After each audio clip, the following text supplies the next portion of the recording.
where the kid feels that we understand him, where the kid feels that he can trust us. Right? You'd be surprised. Just because we're the parent, that doesn't mean they trust us. Yes, they trust us to look after them, yes. But they sometimes don't trust us to understand them. Make sense? So as long as we take responsibility, okay, maybe it's because I did not build enough rapport. Then are there new actions we can take? What's the new action we can take? Spend more time communicating with them. Yeah. Anything else? What new actions can we take? Something they learn from someone.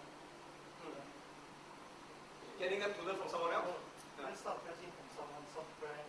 See people, find grandparents or whatever. To learn from them. Learn from the people who have done it with them. Okay.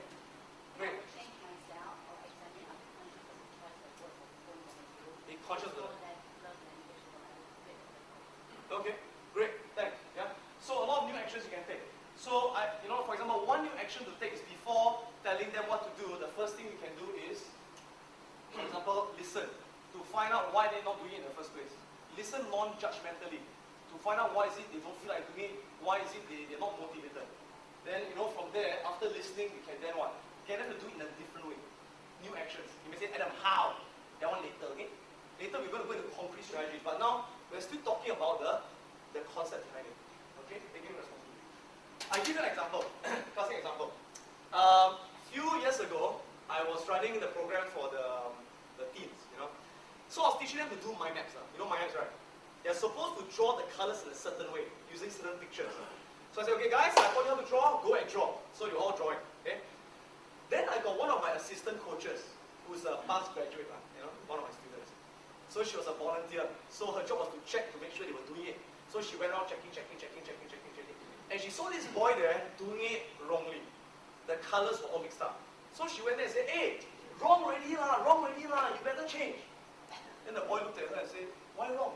Adam already told you, the blue color must be one side, the red color must be the other side. You cannot put it together. Wrong already, you better change. So the boy looked at her and said this, why should I change? Because it's wrong. Make me change. I don't know. So the girl came up to me and said, Adam, we got a problem. I said, what's the problem? She said, Adam, you see the boy there? He got attitude. I said, why got attitude? After he don't change, he got attitude problem, must fix him. So I said, what happened? And then she told me what happened.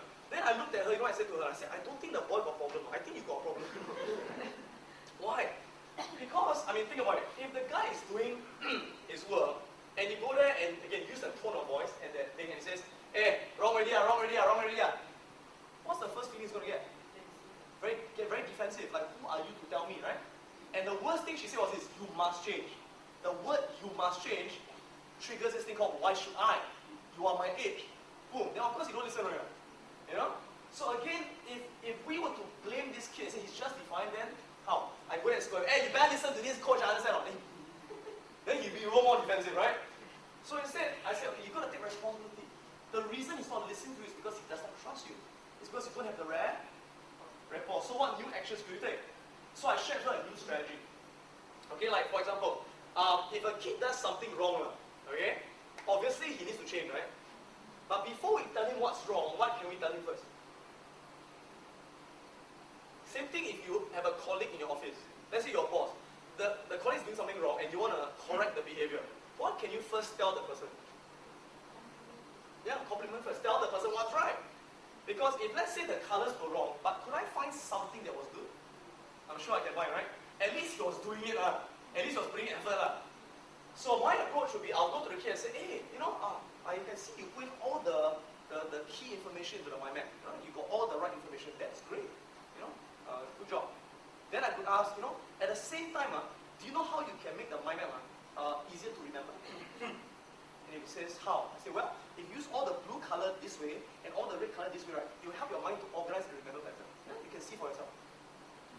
Now, is there a guarantee you will do it? No, no guarantee. But is there more chance that you want to do it? Yeah. Because the first thing was, I made him feel good. I say, what? You put all the information, great. And then I say, what? And do you know how you can make it even better? What I do, I'm asking him a question. Rather than saying, you must do it. And when he say, how? He say, well, if you do this, it may work for you. That's it. Later, you're going to learn one thing.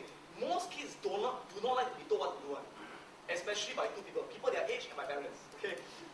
So it's not that we cannot tell what to do, we can, but we've got to use a different a strategy. Now, let me add on one thing also. Notice I said this. You put in the right kind of information in your mind map, that is great. You know? And I said, and at the same time, do you know how you can make it better, right? Notice I didn't use this word called but. Now, when you tell a kid, hey, you did a good job, but. Now, never use the word but.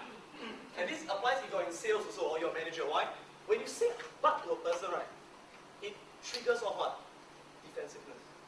It's like saying to a person, or your husband, you tell your wife, darling, what you said is true, but. Oh, I tell you, sure get held the word.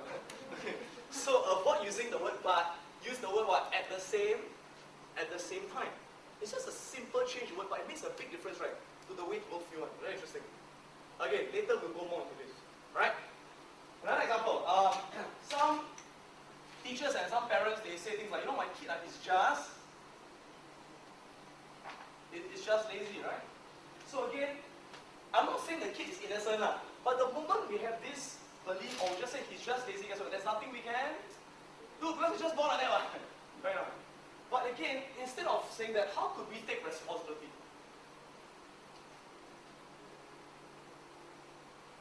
Anyone want to guess? There's no right or wrong. I mean, how could we take responsibility? By not being lazy yourself, okay, possible. So maybe you go back afterwards and say, yes, I'm going to do all this work now. Okay, what else? Set a planning with him. Yeah, that will be a new action that you take. That will be a new action you take. Yeah? But how do we take responsibility? There maybe he's not motivated because we did not. What do you think? Could it be example? Could it be because we did not inspire him to find a purpose for doing it? Could that be a reason? That we did not give him a purpose on what's in it for him to do it. That could be a reason. Like a goal, like in other words, he had no goal. Do it. Why? Because I say so. You know? So it's about that. It could be because, you know, we did not ignite a purpose in the kid. Or we did not have him to get excited. We were not able to motivate that kid to want to do it. Okay? So the new action could be, you know, many things. Right? New action could be encouragement, you know, encourage, give edu dollars. These are the new actions. My belief is always this. Whenever I train kids and parents tell me that kid is lazy, I always tell the parents, I say, you know what, if you say your kid is lazy, are there definitely things in his life which he's hardworking about? Yeah? You can bet every kid is motivated, but sometimes at the wrong thing. Like they're very motivated at watching TV. They are very motivated at playing computer games. They are very motivated at sleeping. So it's not that they're lazy, no. They are motivated but at the wrong thing. Why? Because they see more pleasure in those things than in studying. So they can be motivated. Alright? So like some